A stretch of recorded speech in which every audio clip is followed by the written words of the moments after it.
Síntese do profeta Jeremias, agora o item 24 do nosso livro. Os 70 anos do cativeiro e depois a ruína da Babilônia e das outras nações. Estudando Jeremias capítulo 25, versículos 1 a 38.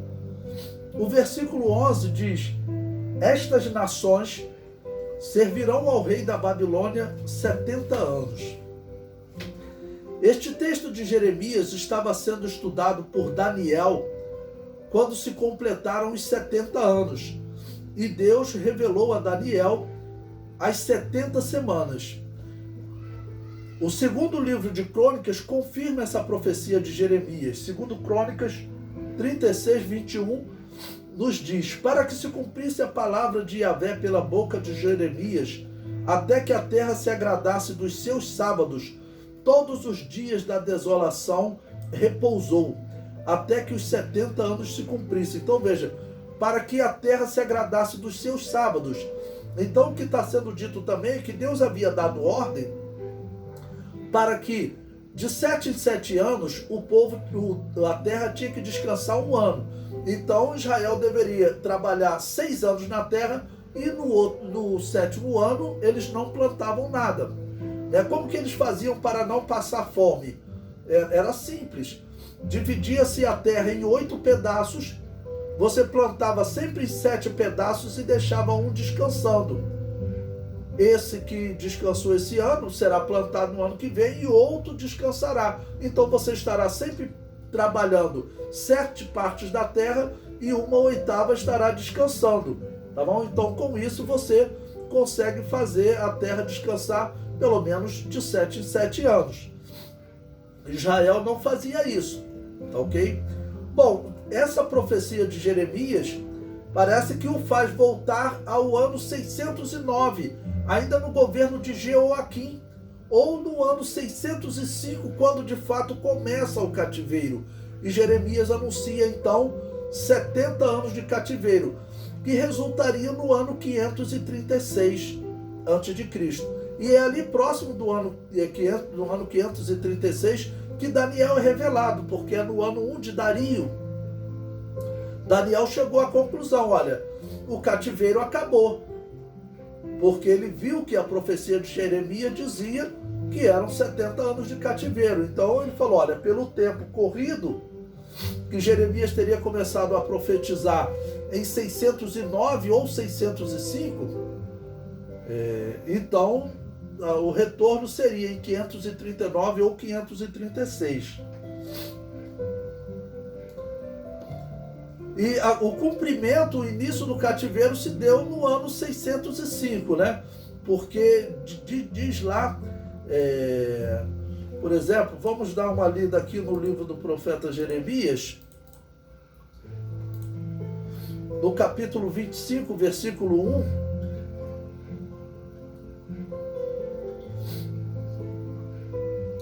que diz: palavra que veio de Jeremias acerca de todo o povo de Judá no ano 4º de Jeoaquim. Jeoaquim começou a reinar no ano 609. Então, por isso, 609, né? Mais 4 anos seria no ano 605 ou 606, porque aí pode ter uma variação assim. Então, eles ficariam cativos 70 anos, mas interessante que Jeremias também fala que depois desses 70 anos Deus vai castigar a Babilônia. Veja o versículo 12. Acontecerá, porém, que quando se cumprirem os 70 anos, visitarei o rei da Babilônia. E esta nação, diz Yahvé, castigando a sua iniquidade, e a da terra dos caldeus, farei deles um deserto perpétuo. Essa profecia se cumpriu. Esse grande império que era a Babilônia, ele desapareceu da história. No século XVIII, os historiadores falavam que essa história da Bíblia, de uma grande cidade chamada Babilônia, que isso era uma ilustração, que esse povo, na verdade, nunca existiu, porque eles não encontravam essa grande cidade. E era falado da Babilônia na Bíblia e também por historiadores gregos. Eles falavam: os historiadores gregos também inventam muitas histórias. Ninguém nunca conseguiu comprovar a existência de Troia e daquela guerra, né? Eram invenções que eles faziam, principalmente porque eles colocavam, vamos dizer, deuses ou semideuses lutando ao lado dos gregos, né?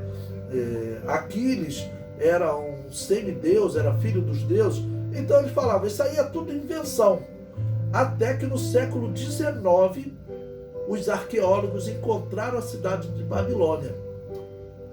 E ela tinha se tornado realmente um deserto perpétuo. O rei, governador, né, ditador lá do Iraque, chamado Saddam Hussein, ele chegou a reconstruir, botar tijolos para tentar reconstruir a cidade de Babilônia. Mas como algo turístico, como cidade, a profecia de Jeremias se cumpriu. Ela é um deserto perpétuo. E também, além do castigo à Babilônia, é dito que diversos povos serão castigados. Vejam o versículo 29 de Jeremias, nesse capítulo 25. Ele diz, porque eis que na cidade que se chama pelo meu nome, começo a castigar. E ficareis vós totalmente impunes? Não, não ficareis impunes, porque eu chamo a espada sobre todos os moradores da terra, diz Yahvé dos exércitos. Então, quer dizer, Deus diz que ele começa a punição pela cidade que se chama pelo seu nome, ou seja, ele está punindo Israel, mas depois ele vai punir todas as nações também. A Babilônia será punida, né? E graças a essa punição, Israel se converterá, pelo menos muitos, né, se converterão. Nós temos o destaque de Esdras, Neemias, muitos homens que temem a Deus. Então, por isso Deus vai preservar. E principalmente porque Israel tinha um homem chamado Davi. E diversas vezes Deus diz, por amor de meu servo Davi, né, não destruirei essa cidade, não permitirei que ela seja destruída por completo. Mas já a Babilônia, Deus diz que vai destruí-la completamente. O mesmo acontece com Nínive.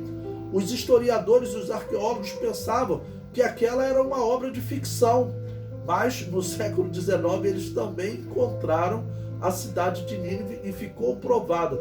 A Bíblia tem razão. Por isso que eu estou escrevendo um livro intitulado A Bíblia Tinha, Tem e Sempre Terá Razão, né? Para poder ilustrar aquele livro que diz que é intitulado A Bíblia Tinha Razão. Um outro que diz que a Bíblia não tinha razão, era o título. Então eu estou escrevendo um que diz a Bíblia tinha, tem e sempre terá razão.